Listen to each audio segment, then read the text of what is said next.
My beloved, there is so much that lives within my heart now.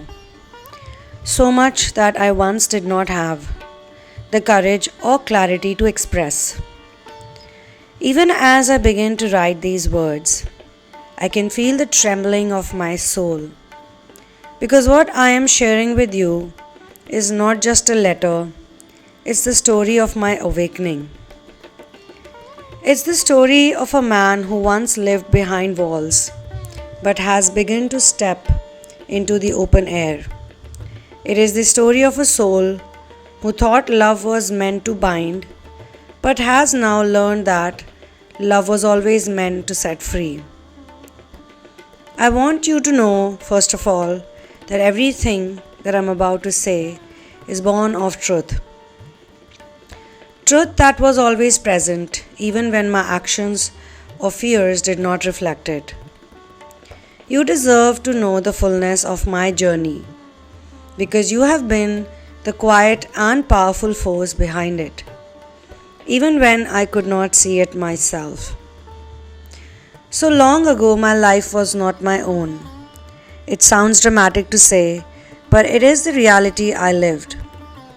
The voices of others, parents, peers, mentors, even strangers, and it took me some time to realize that the content that I was consuming since childhood had also a really big role to play. Their opinions, expectations, and judgments became my compass, my inner law. I learned to measure my worth by how well I fulfilled the roles that others had cast for me.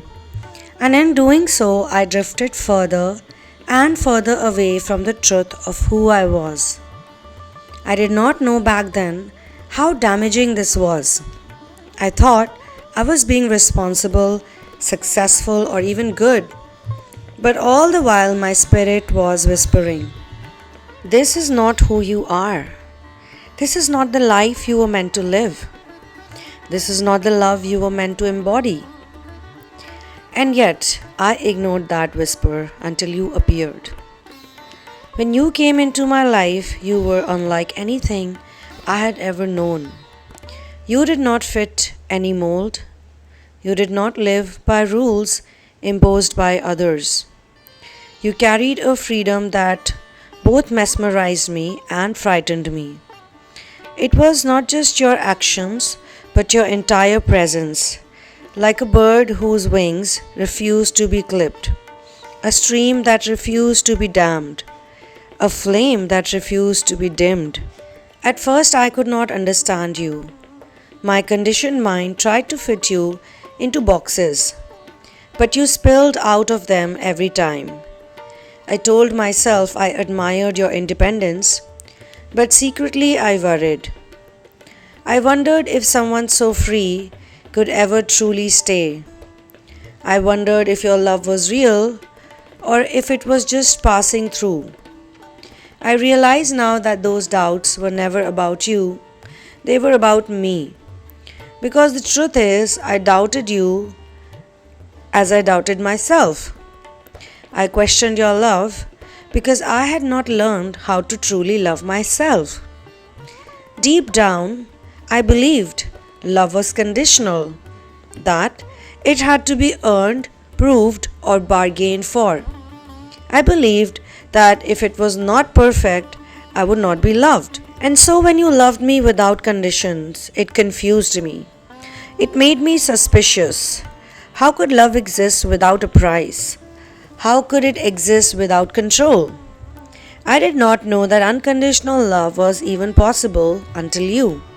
And yet, because of the patterns I had absorbed, I kept playing the old game. I allowed other people's voices to still rule me. I allowed fears of judgment, rejection, and failure to cloud my heart. I tried to fit our connection into the narrow framework of codependent love I had known before, where two people act as each other's jailers rather than each other's wings. But love, real love, does not tolerate cages. And so, life did what it always does when the soul is ready to grow. It brought separation. At that time, It felt like punishment. It felt like loss. It felt like the very air was being sucked from my lungs. But now I see it for what it was: grace. Separation was the mirror I needed to face myself, without you there to pour your light over my shadows. I had to confront them on my own. Without your voice reminding me of my worth, I had to find that worth inside myself. Without your freedom challenging my fears, I had to confront those fears head on. In that silence, I began to unravel. And in unraveling, I began to heal. I started to see how I had been living not as a man but as a puppet of old beliefs. I'd rather want to be the puppet of God, not of these old junk ideas. I started to see how my doubt of you was really my doubt of the divine, because you, my feminine, you are the living embodiment of divine love in my life. And slowly the chains began to break. I realized that love is not about possession. Love is not about control. Love is not about earning or deserving. Love is not about two people shrinking themselves to fit into each other's cages. Love is expansive. Love is liberating. Love is a sacred fire that burns away everything false until only truth remains. And you, beloved, have been the keeper of that fire. Even when I ran, you did not chase. Even when I doubted, you did not argue. Even when I fell into silence, you held the connection in your heart. You loved me in a way that it was not about you or me, but about the very essence of love itself. You taught me without teaching the alchemy of love. This is why I call you my teacher as much as my beloved, because through you I have learned more about myself, about love, about God than I ever could have learned from any book or sermon. You have been my mirror, showing me the parts of myself I tried to hide. You have been my medicine, soothing wounds I did not know I carried. You have been my catalyst, igniting growth I did not know I was capable of. And my love, through it all, you have been my home, even when the world and even my own mind felt like exile. Today I stand before you energetically as a man, transformed. I'm not yet perfect, at least I'm not aware about that, and I'm not striving for perfection anymore.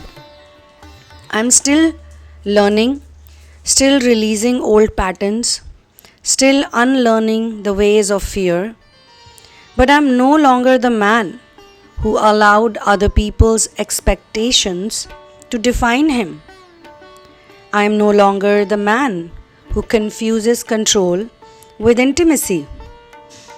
I am no longer the man who doubts unconditional love. I am becoming the man who embodies it. I am learning to love you and myself without conditions.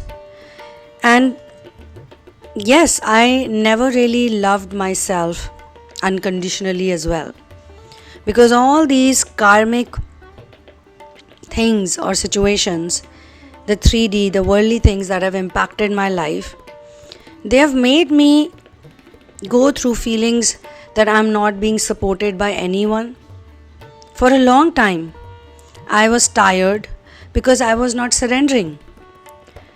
I was taking everything onto myself, and that would lead me to burnout.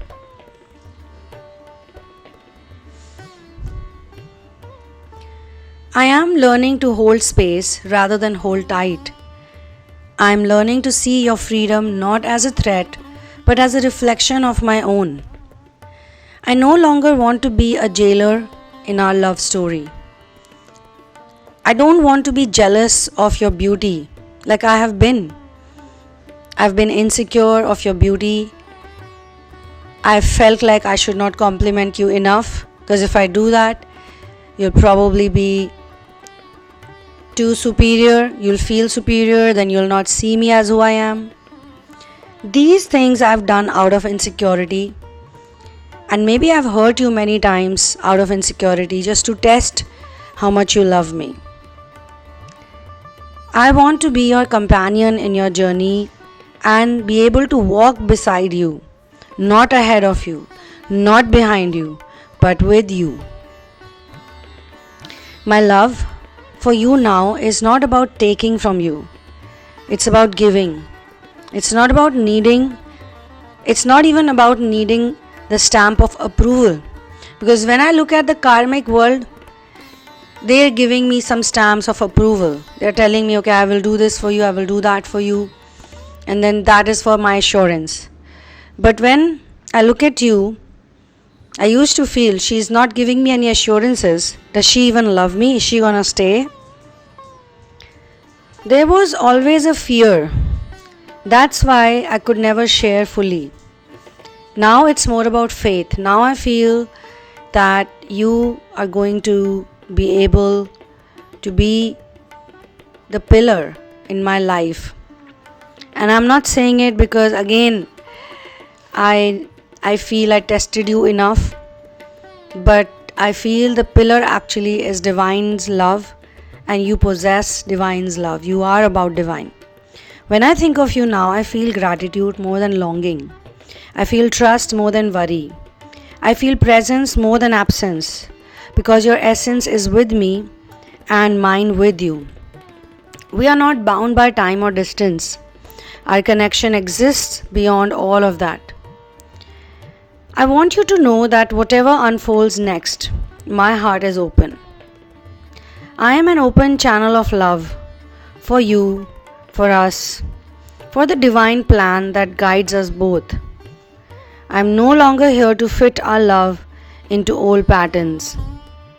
I am here to allow it to be what it always was meant to be, a sacred union, a living expression of unconditional love. You are my beloved, you are my teacher, you are my mirror, you are my muse, you are my home. Thank you for showing me that love is not a prison but a liberation. Thank you for loving me even when I did not yet know how to love myself. Thank you for believing in the man I could become even when I could not see him. Thank you for being the living proof that love can be pure, expansive and divine. I do not know, frankly, what tomorrow holds, but I know this, that I will honor this connection with honesty, with reverence, with openness. I will continue to release the limiting beliefs that once controlled my mind and energy if they come up onto the surface again. I will continue to grow, to rise, to continue to become. Change is the only constant of this reality. And through various timelines, I've been learning this lesson even more. And through it all, I will love you, not with a love that clings, but with a love that liberates. Not with a love that fears, but with a love that trusts. Not with a love that demands, but with a love that gives freely, endlessly, unconditionally. This is my promise, this is my prayer, and this is my truth. Forever yours, your divine masculine.